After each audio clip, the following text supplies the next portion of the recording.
Y esta tarea, que pretende reducir carencias históricas en la niñez, solo será viable si se logra una amplia y permanente participación como la de ustedes esta mañana.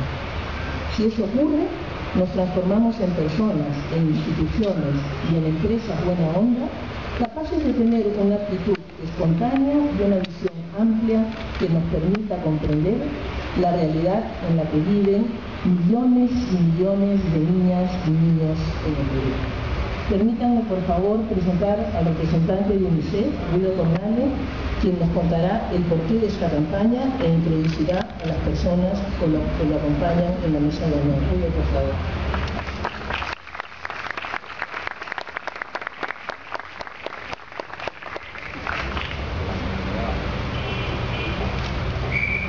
Estimados amigos y amigas de Buena Onda, tengan todos ustedes muy buenos días.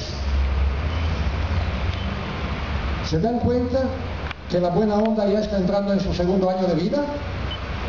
¡Qué rápido que pasó el tiempo! Ya llega la Buena Onda 2009.